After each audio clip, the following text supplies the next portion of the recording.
Thank you for watching QNN Podcast Radio. I'm your host, Matt Petrie, and my guest for today is the one and only host of the Hard Charging Podcast. He's NASCAR expert, Mike Bachman.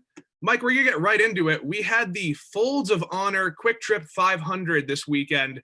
It was a pretty exciting race at the end, but we'll get into some of the issues because right away there's been some changes when we go to these intermediate tracks with some reduced horsepower, and it did seem to kind of affect the race early on. What more can you say about that?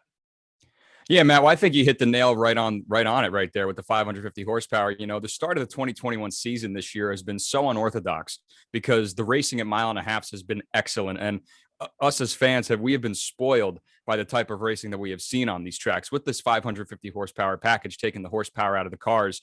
You know, that kind of takes a lot of the driver's skill out of the cars as well, because on these mile and a half tracks, guys are going their foot to the floor, hard charging through there and really not letting up. So we've had great racing from tracks at Homestead and Las Vegas this year, and Atlanta being another one of those old, grittier surface tracks. Atlanta hasn't been paved since 1996, I believe, and it's the oldest surface in terms of intermediate tracks. So, you know, we talk about, you know, not paving tracks and how the paved surface, we call that being a green track when there's a lack of grip, and, you know, it's lacking grip in certain types of areas. It's only a one-lane track. You know, Atlanta is a multiple groove surface, but I think it's getting to that stage where it's eating tires so much that it just gets very difficult to maintain the lead that you have. But, you know, we saw it was very drawn out, and I do believe that the package is the primary reason for that. But I mean, it still was a decent race. We still saw some mid-pack racing. You know, it was a dominant performance nonetheless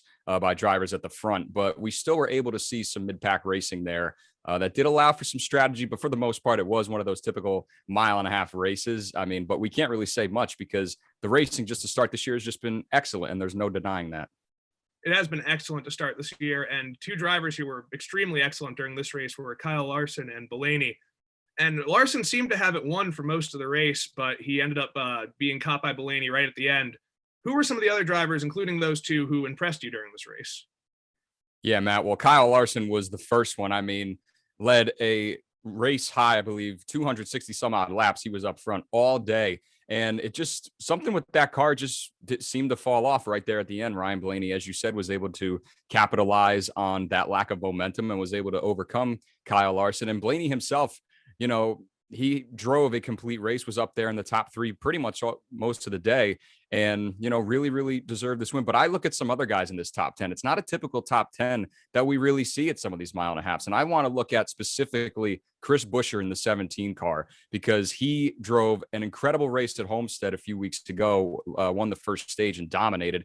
And even here at Atlanta, I mean, Chris Buescher was hard charging through the field and found himself in the top 10 there at the end. Ryan Newman as well. Just Roush Fenway Racing in general really has taken leaps and bounds on their program this year. And I think that has to do a lot with some of the internal team changes they made this year, primarily Jimmy Fenning, who is now overseeing the entire program. So every car that's going out on all these tracks, he oversaw their super speedway program last year and in years past. And Roush Fenway Racing is known for their super speedway racing. So it's no surprise that Roush Fenway is able to show this speed now with Jimmy Fenning overseeing operations there. But Chris Buescher especially, and I have to give a shout out to guys like Ricky Stenhouse Jr., Daniel Suarez, and a few others here at Atlanta, because Ricky Stenhouse Jr., that car, that team, JTG Doherty Racing, uses Hendrick power and uses Hendrick engines. And Hendrick Motorsports has been the dominant team on mile and a half this year. We see Kyle Larson, we see William Byron, Alex Bowman also with his first top three run of the 2021 season. Got to shout out the 48 car. But we look at JTG Doherty Racing, and, you know, it's no surprise that they are also too consistently running. Ricky Stenhouse Jr. specifically hovering around the top 10 mark. But I also have to shout out Daniel Suarez and Team Trackhouse, because that team, man, what they're doing is really, really awesome. I really, really love that team story, and showed a lot of great speed today running inside the top 10. Didn't necessarily have to finish the show for it, but definitely encouraging to see Team Trackhouse there running in the top 10. You know, we've mentioned some names who are, funnily enough, at the top of the NASCAR leaderboard, whether it be Kyle Larson, who's in second, taking over Jimmy Johnson's old crew. I'll let you talk a bit more about that. I know you love your Jimmy Johnson, have some words to say about that. Have Denny Hamlin at the top of the leaderboard. It's a tight contender series. Who do you see making a deep run to the playoffs, and why?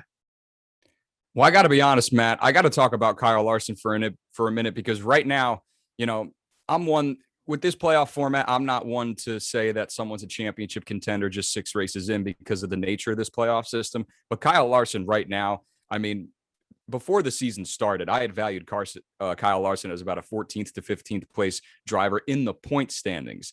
And the reason why I said that is because, Kyle Larson, this team he was inheriting, this car he was inheriting was the 48 car of last year and years past. I know Alex Bowman's got a 48 wrap on his car, but we have to remember that is still the same car, same team Alex Bowman drove last year and in years prior, just with a new number and a new wrap. Kyle Larson, new number and new wrap with that 5 car, but still the same team with Jimmy Johnson. And it just goes to show how much more Kyle Larson shows in that car. I really did not think that he was going to have this immediate success because of the lack of success that this team had with Jimmy Johnson on the back end of his career. I mean, this team didn't want to race. This team didn't even make the playoffs in the past 2 years with Jimmy Johnson. So as great as Kyle Larson is as a driver, I really just was not expecting this immediate impact with this team. And even to that point, with COVID protocols and all that stuff, drivers don't have all this time to be working one-on-one in person with their crews. So it was really going to be like, how is that relationship going to mold together so quickly? But just goes to show how talented of a driver Kyle Larson is. And right now, I think he's the class of the field because we look at these 1.5 mile tracks, the bread and butter of NASCAR right now, and Hendrick Motorsports, Kyle Larson are dominating right now. And there's nobody I think that's going to catch him immediately, because even in Atlanta, I was shocked at some guys that didn't have great runs, much like Ryan Blaney's teammates at Team Penske. But not to go on a tangent, some other guys that I think are going to be down the stretch. Obviously, you mentioned Denny Hamlin, who, has had a very typical Denny Hamlin start of the season. Yes, he hasn't won a race, but he's still contending. He's still very, very consistent. I think William Byron is another driver that we have to watch down the stretch, because I think he can win multiple races with that speed in that 24 car. And just to that point as well, just one more thing, we talk about Hendrick Motorsports, and typically all the eyes are on Chase Elliott, right? Our defending series champion. Well, this year it's been all Kyle Larson and William Byron. I think 2 drivers who we thought were maybe going to take a little bit of a back seat, with Alex Bowman on the rise and obviously Chase Elliott defending a championship. So keep your eye out for Willie B in that 24 car. I think that he can make some noise down the stretch as well. Willie B and Kyle Larson bringing Hendrick Motorsports back into the spotlight. Mike, thank you so much for joining us. That's all we have time for today. You can check him out on the Hard Charging Podcast. Where can they find you there? Yeah, the Hard Charging Podcast drops every Tuesday at 10 a.m. Eastern, wherever you get your podcasts, Spotify, Apple Podcasts. We're also up on YouTube and social media platforms, including TikTok and Twitter. You can connect with me. We're always talking NASCAR on the daily every day. So you can find me over there. Thank you so much for joining us, and tune in next time.